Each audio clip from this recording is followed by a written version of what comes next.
very pretty. Hello, hello. I love that moment. It always just brings me right to life when it says go live and it's like, okay. Hi, Yes. I am Sherry Richert Belul and I'm so happy to be here with Paul, the Ripples guy, who is a writer, a speaker, a teacher, a guide, and just an all-around amazing human being. I Mm. I'm so grateful to know you, Paul, and I feel like those words don't even do justice to the amount of energy and enthusiasm and joy that you bring to the world and also presence, which I Mm. really appreciate about Yes. you. Thank you. Well, let's live up to all those awesome things. Okay, so so Paul, I reached out to you and I said, "Hey, can we continue that conversation we started in person?" And you were like, "Yeah." So I'm going to let you, if you don't mind, I'm just going to let you tell Yes. it. Yes, because I've told this story in 2 presentations and, like, to 3 of my friends. And here's the version. I hope this is accurate. You know, we storytellers, we sometimes, by the time I tell the story the 5th time, "There was an elephant there, right?" It's like, "No." Sherry had taken a train down from Yes. where she lives to see me speak and spend some time with me, and we're having a wonderful afterglow conversation, just a really chill time before it was time to say goodbye. And we had talked about all the things and laughed about all the things, and we were just sort of in wind down mode. And you mentioned that you were in the middle of some grief stuff, and you were just describing a little bit, and you were describing actually a specific thing that you were grieving, a part of the grief process. And then you stopped and you go, wait, is there a word for when you're grieving something that was never really there? Because I think that applies here. And I immediately got, I don't know if there's a word for that, but goodness knows there, we should find out if there is one. So I went and I opened an LLM, Chat GPT, and I said, hey, is there a word for grief? And Chat came up with a couple things that weren't quite what we were talking about. And so I said, we should invent a word that is for grief. And good old ChatGPT is always responded well and came up with these 5 options. And what I loved so much is when I read them, um, the term ghost longing just immediately connected with you. Yes. And another one that was faux-stalgia that Yes. rhymes with nostalgia. So it was like the word faux, F-A-U-X, and nostalgia, faux-nostalgia really resonated with me. And so we ended up just like, oh my God, we've invented a word. And I, am still worried we're sitting in that little place and you haven't processed all your grief because we stopped processing grief and we're like, oh, we invented a word. And then it just held so much meaning, right? Yes. Paul, yes. And I can't wait to hear some ways that you've continued to talk about it. But I think I reached out to you a few days later to say that was so profound, processing that with you. And actually, the naming of things, I think, is so big. It like gave me Yes. it gave Yes. me a place to put all of that.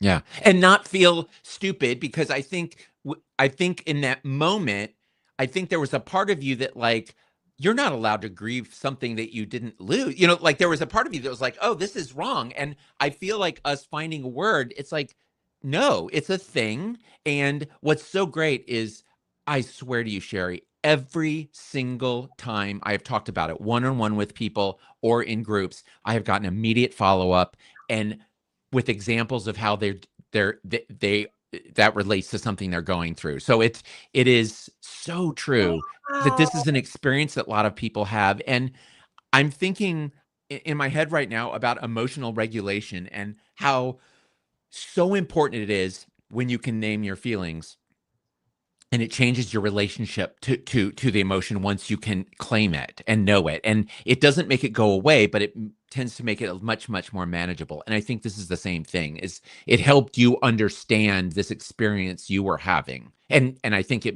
helped you feel less alone. Yeah. Oh, Yeah. 100%. Yeah. Like, I mean, first of all, like, I just love that we have this. I mean, I just love that we have this kind of crazy connection. I'm going Yes. to just try in the moment. I didn't think about Hmm. this before, but like to give an example, one that isn't like a heavy, Yes. here's Yes. all my grief on a plate, but actually, like, I think one that has quote unquote haunted me, since we're talking about ghost longing, which is that I have this tenderness for vintage trains. I have never, I mean, I ride trains, but I've never ridden one of those where they have the white tablecloths and you sleep in Sure. the sleeper car. But I swear to God, whenever I think about that or I see them in movies, I feel like like I feel it now as I'm talking to you, like this squishy feeling of missing it.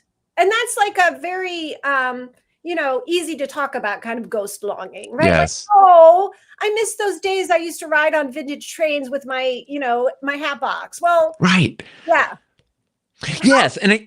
I think a quick example, I think the idea that when I just recently had a friendship that sort of changed the nature of it a little bit, and l- I'm grieving. I'm grieving the loss of a friendship that was really substantial. And there are some things that I'm looking back and saying, I'm really going to miss this.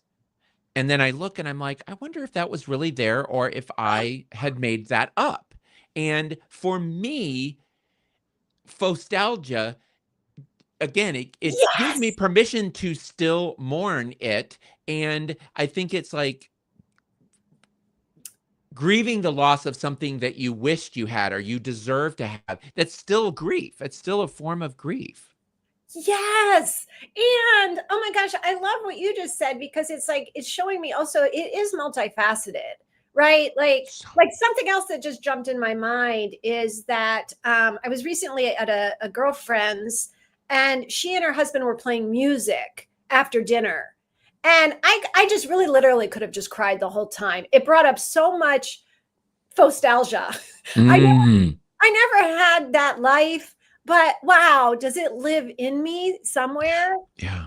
And Yeah. it's I love both those words, ghost longing and nostalgia. Yes. I think. Yes. But what you're saying is so true. Is it's like we're giving ourselves permission to feel, Hmm. and how important is that? So important. And honestly, it's feeling and it's thinking. It gives us a new way to think about it. Yeah. And then when I think about how our feelings affect our thinking affects our behavior, I think it really also opens up direction for action as well. Because if we feel differently, if we relate differently to this thing that we're sad about, bummed about, frustrated, that we're in all our different visiting all the little stages of grief, that that allows us to keep moving through and then get to another side. Do we need to go create some version of the thing that we're sorry we lost so that we can have it? No. Maybe we need to readjust our expectation. There's like, what are the options? Well, there's all kinds of options. Well, right, and I'm glad you said this because you led me to something that I mean, you know this, and a lot of people who know me know I'm in the middle of a book launch right now that is Yes. end of life planner. And Yes. what I was thinking about before this conversation is that I project that no matter how far or close we are to end of life, that sense of ghost longing might appear maybe more so the older we get. This is just a, Hmm. Hmm. assumption. And to your point, like, so I was thinking there's two things, right? And you just said there's many, so I'm excited to hear more. But one is it is an opportunity to perhaps see if we can give ourselves a piece of that. Hmm. As an example, there's a train that goes up and down the coast of California that has sleeper cars. Yes. Yes. I could say to myself, honey, let's take a trip and I'll buy you a sleeper car and you Hmm. bring a picnic basket filled with like glassware that will make you feel fancy, right? Like I could do that for myself. Right. Right. So as we maybe start to, and again, it doesn't have to be about end of life, but I have the feeling as we get closer to like, wow, my days are numbered. Hmm. Let me think about how am I really treating myself and the people I love? What am I doing? So that's one thing. I'm curious because you also said, well, we don't need to give ourselves that thing. Right. For what comes up for me is that it gives choices in that we might decide, oh, I thought I had this thing and I didn't. do I go get it? But it just might be it was a mirage, and maybe it's supposed to stay a mirage. And why did I think that was there? Or can I be sad that that wasn't there, and that there isn't necessarily a need to be curious, like what was it about that I was so glad, for you, what is it about trains? Like, I suspect if you've never were on a vintage train, there was some story you told yourself that got Yes. incorporated, that gives you that emotional reaction when you imagine it or when you experience something it, and that's real. So Yes. go go explore that and be with that. And Well, yeah. right. So, I mean, and I think to me, the biggest thing that I'm just so grateful, and I just want to say again, is this idea for to sit down with someone you trust and love, like Paul. Like, I could just still imagine, like, we were just Mm. sitting, and it was such Yes, a beautiful that day, table. Mm-hmm. right? And to just like be able to speak things that maybe we hold inside, that in itself released so much energy, right? Which I think is sometimes what happens. And I've been talking to people a lot about pain and grief, and of course I'm immersed in end of life, and I've also had a death in my life. So it's like that idea of how much gets released just by sharing it. Right. And your end of life planner, I came into your life, you came into my life right at the time that you were just knee deep in that. And so our wonderful adventures at the Columbus Zoo, where we were walking around and you were talking about it then. And then I got to pitch in a little bit and share a couple things. You interviewed me for it. And I think that so much of what drew me to end of life planning, I took that online course and just got so much out of it, is the naming of things, the conversations about things, the thinking through things that for many people we leave to our loved ones to guess. And these become conversations. Yeah. Jamie and I, my partner and I, have had so many rich conversations. And I think, don't tell him I said this, I think he would have thought, well, those are conversations that are depressing, like, ew, who wants, because at first when I Yeah. have a I have this little red folder here on my desk that is, he knows that red folder is, if something happens to me, this is where this is where you go and you just say, okay, and it says, I'm sorry, I'm dead, I'm not there, do this. and and at first he was like, ew, because he was forced to Right. think about what would it be like if I was gone and he was still here.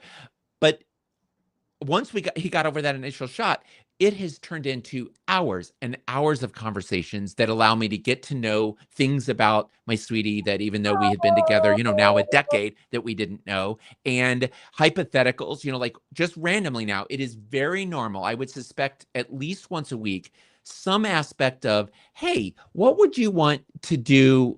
Like, who would you want to send money to? Or what would you think about this? Or what Wow. music do you want to play? And there are days when my inner grad student planner says, oh, we got to capture that. And I've let go of that. It's like, you know what? Just having had the conversation, hopefully he'll remember. And then I'm like, of course he'll remember what's important. And if he forgets it, by definition, it wasn't that important. Like, Oh, and so some of your end of life planning guide and some of the things I did, I know it's going to be so helpful to have some lists. And others of it, it's just like, keep the conversation going, keep the naming going. Paul, I love you so much. I just have to say, like, there's about 12 things I want to say at once, but one is, I don't want this to be a spoil alert, but it probably is, because one of the conversations that is in the book from you that I feel is so important and so connected to this is when you talked about the monster under the bed, right? And in a Mm. way, I'm connecting, at least for myself, that the unspeaking of the ghost longing is similar Hmm. to a monster under the bed, that it's like, what happens when we actually take a look, just like what you said with Mm-hmm. Jamie, Mm-hmm. it seems like it's going to be hard or depressing or morbid or scary or whatever we want to say. But the truth of it is often when we either talk about something or we look under the bed at that metaphorical monster, it somehow becomes like a little kitten. I don't know. That's Right. It's something different than what it is. The stories we tell end up making up our reality, and finding out there's different stories, finding out we can change our stories, finding out that our perception on the one hand is our reality because that's what we're perceiving, but it doesn't always match up with the atoms and molecules around us, and sometimes we need to look under the bed and we need to see, oh, I understand why I was scared. I imagined something different and it's not there. And so then it's like, okay, is it time to write a different story? Is it time to grieve the loss of that story? Is it time to ask, why did it, how did that story get written? yes. And just to carry that metaphor out, because I think it's that monster under the bed, I think is so important. It might even be naming it like, oh, Naming. I'm calling it Oscar, or whatever. Yes. Yes. Like whatever we can do for ourselves. And I love this part of you. And I know I've heard you speak about this a lot. Like, it's not like there's a prescription. It's not like, Right. this happens, do this. But what we're saying is, here's some different options. Yes. But the Yes. biggest one is to again to name things. I think that's like that's the big thing that I'm looking at the moment is like, Yes. Yeah. yeah, like how and you really like that was such a huge gift for me.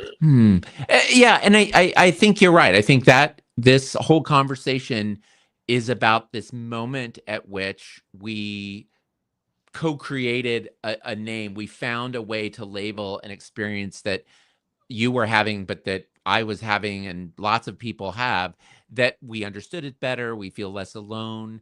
We understand ourselves a little better. And then there you just have so many more choices once you've named something, then it's like, okay, and then also seeing what's real and what maybe is not what's the story we told ourselves. Because in that particular Yes. case, you had some insight, like how I thought the past was, maybe it wasn't exactly there, and what little recalculations do I do for how I feel, how I think, and how I move through the world. Yes, Paul. Yes. Mm, mm, Just as a little aside, because I loved this piece of it, because I think that the universe does support us in so many interesting ways.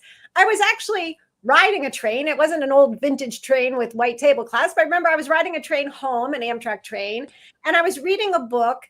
And in the book, the character was naming the trees as she was lost in the forest. mm, And I was just like, this is so beautiful, because she was saying that in the naming of the trees, she saw them new and she saw them differently. mm, And I think mm, it's kind of what we're saying in some ways. Like when you name something, you become more aware of it. Like you said, then you know the choices you can make. And I think in some ways it's what she was saying. Like once she named them, she started seeing them and seeing different aspects of them. And I was like, this is so uncanny. It's like universe mm. when me and Paul talk. Yes. Well, you are a meaning finder and a meaning maker. So I think that's great. And one other thing, Paul, I know we're kind of running into our end of this beautiful conversation time, but one other thing I want to say, and not in like a promotional way, but just because it's really important, which is that you and I had a conversation that about end of life and about some of these aspects of how people might be a little bit like you said, Jamie might have been like, I'm not Hmm. sure. I'm not Hmm. sure about this. And we had a beautiful conversation that is a bonus for people who buy my book. And I'm not saying that like, oh, buy my book, buy my book. I'm saying it because that was a really important conversation. And you're someone who you are a beautiful teacher and a beautiful, compassionate human. And you share a lot of really important things. And I guess I just wanted to plant that seed for people that Mm. if they're listening to this and they might fall in that camp of like, that is a monster under the bed for me, that there is a longer conversation we've had about it that I find even when I listened to it again, I was like, oh, that's so good. Yes, and please know that I think a gift you can give yourself and to me and to all of us is you're going to be mentioning your book a lot in the coming days and Yes. weeks and months, right? And I think you can skip over that apology because you've put a lot of time and energy into that book. You want a lot of people to hear about it and to learn about it and to consider, bringing it into their lives and passing on to others. And you owe that to the book itself. If the book, if we're going to Oh, name trees, let's, this book, she's trying to get out into the world right about now. So I hope you're mentioning it in every single thank you. conversation you have. And skip the when the voice in your head says, don't be self-promotional, say thank you, and I'm doing great.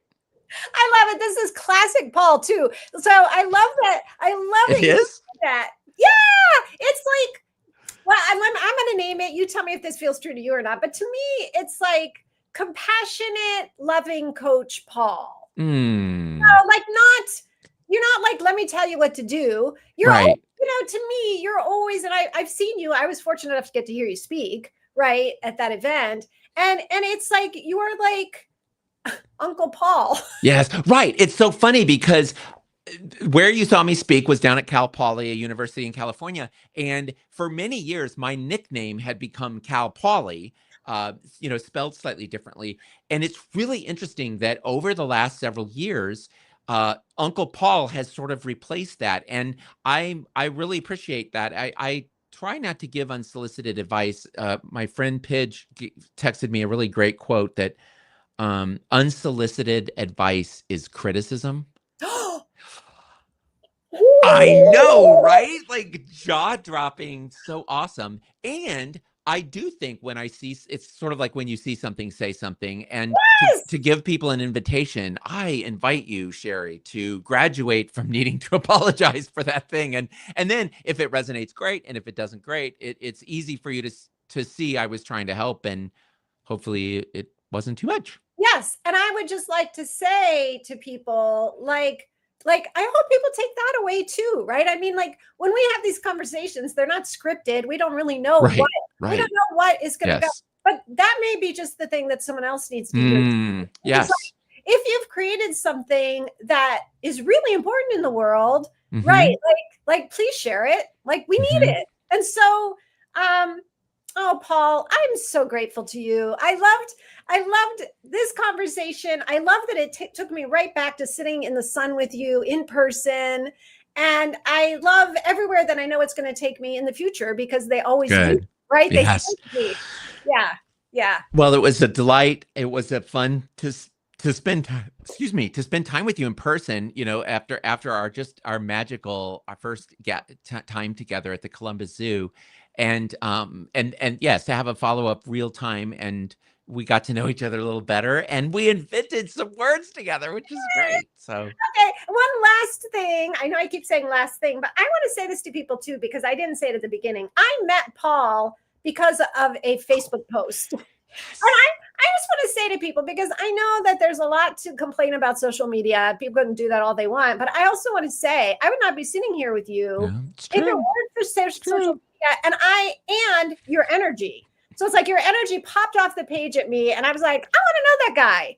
And so Especially when I told you to watch this video and I posted the wrong video, and you're like, why the heck did he show me this video? And then you went to my page and found the video that I meant to show you, and then you understood why I sent you the wrong video, and you messaged me and said, you sent me the wrong video, but still, let's have it. And then your little email, you had a little book some time with me, and I was like, okay. And you were like, oh my God. And then off we were to the races. So that's going to be just the very last thing to people. Perfect. Is like, if you see somebody who you feel a kindred spirit with, follow up, again, life is short, make it happen, connect, because you never know. Like now I have this beautiful friend and I am so grateful to have Yes. you. Yes. Well, thank you for letting me spend some time with you and the folks who follow you. Yay. To anybody watching now or later, we love you. And I'm going to leave Paul's website information down below the comments. Perfect. Yay. Thank Peace. you, Paul. Yay.